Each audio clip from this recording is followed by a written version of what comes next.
Hi everyone, welcome back to My Service Dog and Me. I'm Kate, and today I want to talk about a really important topic that I think every handler should know about. Really, every dog owner, really, probably every person should know about, and that is trigger stacking. So, we're just going to get right into it. So, trigger stacking is when multiple stressful events happen in a short period of time, leading to a large reaction to a small stimulus. So, we're going to go through some examples here in a minute. But if you think about yourself really quick before we get into dog examples, when you have multiple stressful things happen in a short amount of time, and then one more small, s- relatively insignificant stressful thing happens and you have a big reaction, versus another day where none of those stressful things happen except for the small, insignificant one at the end, our reactions tend to be very different, right? So if I, for example, am having a rough day, I haven't been feeling well, it's one thing after the next, and my husband comes home and says, "Hey, did you get to do that laundry earlier?" My reaction may not be as good as it would be on a day where I had a perfect day and nothing stressful happens, and he comes home and asks me the exact same question: "Did you do the laundry?"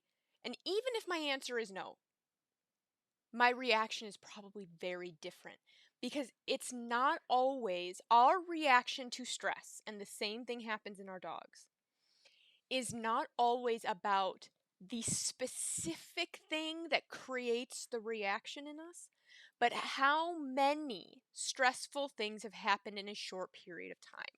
So let's look at this for a second. Let's say we have a dog who feels a little bit stressed about little dogs, a little bit stressed about loud noises, and a little bit stressed about people touching his head. And up there at the top, we have this dashed line. This is the threshold. This is where your dog displays some sort of stress behavior. Perhaps it's barking. Perhaps it's trying to hide. Perhaps whatever this is up here at the top. Okay, we can see here that loud noises alone are not a significant stressor for this dog. Maybe the handler sees a small sign of stress, like a quick tongue flick, but it's very, very minor because it is so within this dog's capability to handle, right? Now, let's say we've had loud noises and then we have little dogs in the vicinity. And you can see now we're getting much closer to that threshold there. And once we then add in that third stressor of people touching the dog's head, that's when we start to see some type of reaction. So a good example of this would be for a lot of the pet dogs I've worked with in the past who feel this way. They're a little bit stressed about little dogs, they're a little bit stressed about loud noises like thunder, and they're a little bit stressed about people touching their head. Now let's say there was a thunderstorm this morning. The dog is at the vet office and there are little dogs around, and the vet tech tries to touch his head. Now we might see some type of reaction to a stimulus, so the touching of the head, that under normal circumstances is well below threshold and would not create the reaction that we're seeing in the dog at this time. Okay? Now there are three big sort of things that come to mind when I think about how this applies specifically to service dogs, okay? So the first thing is inexcitability or distractibility. So when we talk about trigger stacking in the pet dog world, where generally that threshold is talked about as some type of aggression, where the dog finally growls, the dog finally bites, the dog finally barks, something like that. Now we all know that those behaviors are not okay in service dogs, right? So there are other ways that this applies though, and that includes excitability or distractibility. So let's look at this as an example of excitability or distractibility. So let's say when your dog is someplace new. Any new place is something that can create a teensy bit of distraction in your dog or a teensy bit of excitability. But that threshold there at the top is where he's so excited or so distracted that he can't take food from you. He can't look at you. He can't respond to cues. He's at the opposite end of his leash, totally ignoring you. Just taking your dog someplace new doesn't get you to that threshold, right? Now let's add people moving around. Maybe people moving around is a distraction that is a little bit challenging for your dog. Maybe it's something that, like I said, it takes his attention away from you. Here we're getting closer to the threshold, so you can still keep his attention, but it's a lot more work. Or maybe he's starting to get more excited about all the things that are happening in the environment, but you can still keep his attention. Now let's say that seeing another dog is also something that contributes to excitability or distractibility in your dog. Now that we have all three of these things either happening at once or in a very short period of time, now we're over the threshold and your dog can no longer focus on you. He's so distracted or he's so excited, right? You can see how any one of these things on their own would not produce a reaction of any kind, right? Your dog might be a little bit distracted, but he'd be able to focus on you. But once we add them all together, that's when we start to see the problem, right? Now, this also really, really matters when I hear owner trainers say something along the lines of, my dog is okay with everything except. And then that except, they'll continue to say, except for people in hats, or except for men, or except for bikes, or except for small dogs, or fill in the blank with, my dog is great with everything except. This is still a very large problem for a service dog, okay? So we get this. I work with a lot of owner trainers who say, my dog is fine. He's comfortable. He's confident. He's well focused, et cetera, around everything except for this one specific stimulus. And they want to work on that particular stimulus so that the dog can still be a service dog. However, this is why if the dog is reactive, aggressive, fearful of that one specific thing, it is still a problem for service work. So let's just talk about aggression for a second here. Now, service dogs absolutely are not, it is not okay for them to be aggressive in any capacity. All right, I want to make that very clear. But I want to explain why it is a problem when it comes. I want to explain why trigger stacking explains why this is a problem. Okay, so let's use the growl threshold and the bite threshold for our example here.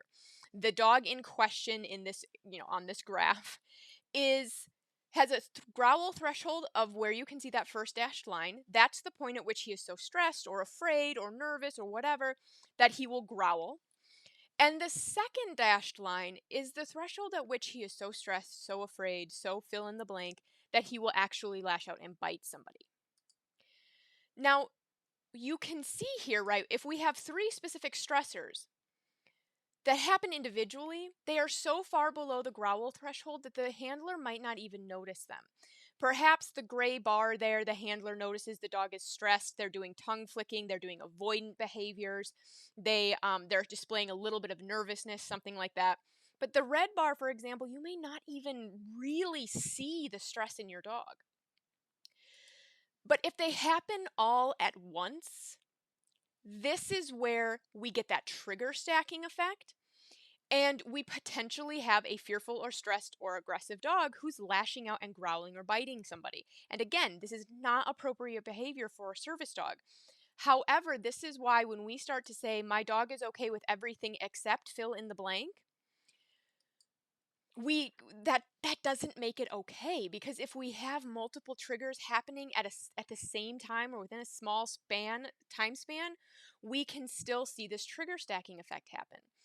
Now, between that empty space is what I'm trying to say. That empty space between the gray bar or the red bar or the black bar and that first dash line, that's where we see the warning signs. Okay, that's where we would see something like a tongue flick. That's where we would see something like a dog look away. That's where we would see something like a subtle attempt to escape.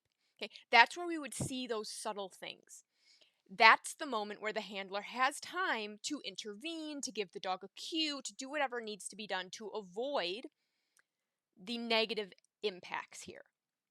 The problem is that when you are actually out working a service dog, you will never be able to give your dog 100% of your attention 100% of the time.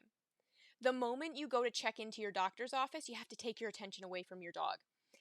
And if in that moment, when you take your attention away from your dog, you miss the warning signs and you end up with trigger stacking, this is where that problem happens. This is why our service dogs have to be truly comfortable and confident with all sorts of other people and all sorts of other dogs, so that those are not things that contribute to trigger stacking. So I want to give you guys a real life example here of a service dog in training where everything went fine because the dog was not trigger stacked. And I want to explain how it could have gone poorly. We were at a chiropractic appointment and we were somewhere new. This dog had never been there before. I was checking in and I had my dog tight, like up against the desk, out of the way. You know, he was in a confined spot, out of the way. And this small, like 4, 3, maybe, very little. Okay. This young child came running over to us and threw her arms around the dog. Before the completely horrified mother could stop them, before I could intervene because my attention was at the person I was checking in with, right? Now, it went fine because this dog was totally comfortable in new environments, totally comfortable being in a confined space, and totally comfortable with children, even children who throw their arms around him completely uninvited. Now, had I been working a dog who had this minor amount of stress about, let's say, the gray bar being in new places, the red bar being confined, and the black bar being touched by children, and all of those things happened all of a sudden, all at the same time, a different dog could have had a problem. That's where we could have seen aggressive behavior, overly fearful behavior, all of these types of issues that are not appropriate with service dogs. So it's really important that when we're training our service dogs, we are, first of all, trying to create that comfortable, confident temperament in them so that they are comfortable and confident with all of these things that they could experience. But we also have to be very honest with ourselves about whether we're working a dog that is capable of doing that for us. Many of you know I have 8 dogs currently in my home. None of them are service dogs in training at this time. But of those 8 dogs, only one of them would meet the criteria of that, of having the underlying personality that could maybe be a service dog. Maybe two. Maybe two. Maybe two with the right training. Okay. Now there's a third reason that this matters, okay? And that is that this doesn't go away. Trigger stacking is not something that goes away with training and with exposure and with age. It is something that can change, right? Things that stress out our dog now with training and honesty and all the things might not stress our dogs out in the future. But it's not something that goes away. And so it's something you, the handler, need to be aware of. So if your dog, for example, is stressed about storms, right? It gets nervous, gets clingy, gets visibly nervous about storms. And also gets nervous about, I don't know, pick a second thing, okay? And those two things are going to happen together for some reason, then maybe that's not the day that is the best day for your dog to go out in public with you, right? Because your dog is already very, very stressed. Our dogs can only handle kind of so much stress at a time. So if we look back at kind of just this chart again, let's say that little dogs or let's say loud noises such as a thunderstorm was a much larger bar for your dog, just as a total example, then you would need to know, okay, this thunderstorm has taken up a lot of my dog's capacity for stress today. And you need to be aware of that as a handler. Again, just as a pet dog example, because the dog I'm about to tell you about would never have been a good service dog candidate, and everybody would know that. He's got a lot of very genetic anxiety issues. Terrified of storms, absolutely loses his mind. Terrified of going to the vet. Even with all the training we've done, he's terrified of going to the vet. And he's fairly dog aggressive. Like, he really struggles to live with the other dogs in my home, so we have a lot of management protocols. So I know, for example, if it stormed last night, I'm going to keep him separated from my other dogs for today so that he can settle down.